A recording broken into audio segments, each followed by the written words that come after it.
Olá, estamos aqui em mais um Minuto de Saúde Mental e vamos falar sobre algo que nos chama muito a atenção. O que antes era uma curiosidade, hoje recebe atenção científica, que é a mediunidade e a psiquiatria. E vamos falar do médium mais importante do Brasil, que é o Chico Xavier.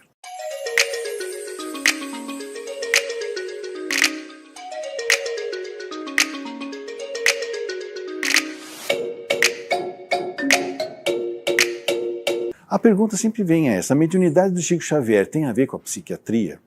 Né? O que significa isso?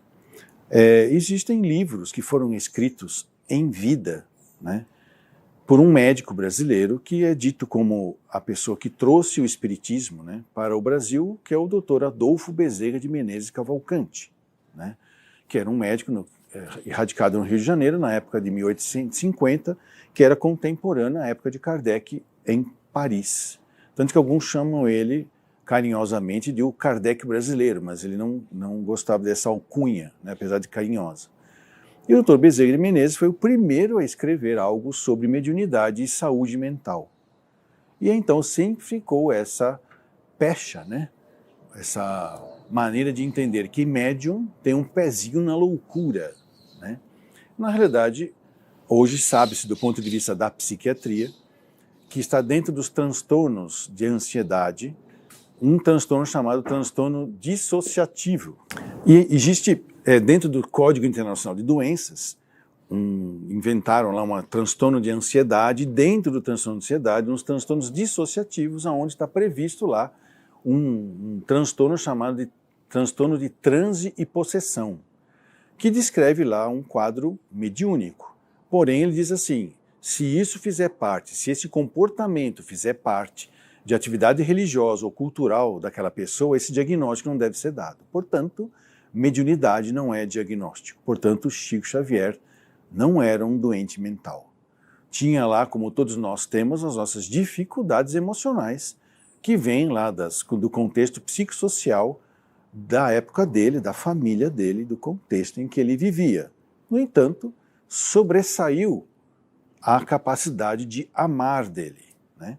E é isso que ficou mais inscrito na sua biografia, a sua capacidade de distribuir amor, apesar de todas as dificuldades biológicas, psicológicas, sociais que ele encontrava, né?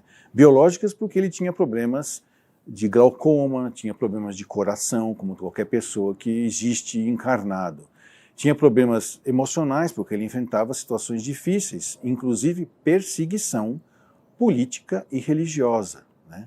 Mesmo assim, a capacidade de amar dele não foi afetada. Dizem, então, que a mediunidade dele seria diferente. Na realidade, a mediunidade dele é pública e notória. Ele nunca fez disso um mercado, nunca fez disso maneira de viver, nunca cobrou dinheiro de espécie nenhuma, nenhum tipo de vantagem pessoal para poder exercer a sua mediunidade. E essa é a grande característica do que nós chamamos de mediunidade com Jesus, mais especificamente com Cristo e o seu Evangelho. Mas os cérebros das pessoas que têm mediunidade funcionam de maneira diferente, que é essa capacidade de dissociação psíquica, que é mais ou menos assim: é como se uma parte do meu cérebro funcionasse sem que a outra soubesse.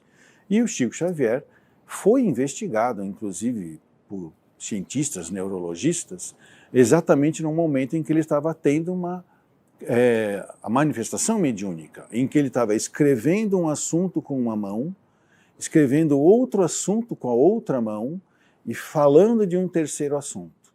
Estavam fazendo um eletroencefalograma dele, em que os neurologistas olhavam e achavam que ele estava tendo uma crise epilética, tônico-clônica, o grande mal. E na realidade ele só estava ali, sentadinho, escrevendo uma coisa em cada mão e falando um terceiro assunto.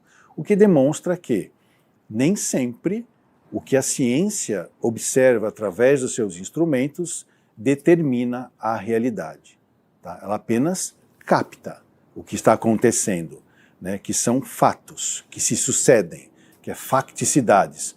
Mas a grande realidade espiritual que está por trás disso tudo é essa capacidade que algumas pessoas têm, sem usar nenhum tipo de substância química psicoativa, de entrar em contato com o mundo espiritual e trazer de lá comunicações edificantes, que ajudam as pessoas a se melhorarem do ponto de vista espiritual.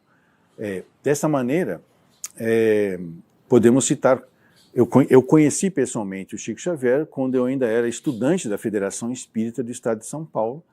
Eu já era médico, já era formado em medicina, e a gente foi fazer aquela distribuição de cestas de Natal no final do ano. Era a turma do Samuel, que foi uma turma que me ensinou a fazer palestras lá na Federação Espírita. Então a gente foi lá para Uberaba participar dessa distribuição e começava umas 3 horas da manhã. E isso aconteceu uma coisa interessante lá, vários episódios em que eu conheci o Chico durante a distribuição. Por exemplo, umas pessoas acabavam desmaiando, né, na fila por causa do calor. E às vezes eles me chamavam porque sabiam que eu era médico. E às vezes vinha a polícia junto. E aí ficava uma certa confusão. Não, ele está atendendo porque ele é médico. Aí o policial falava, ele é médium? Não, ele é médico, né? Então ficava uma confusão de quem era eu que estava lá no meio.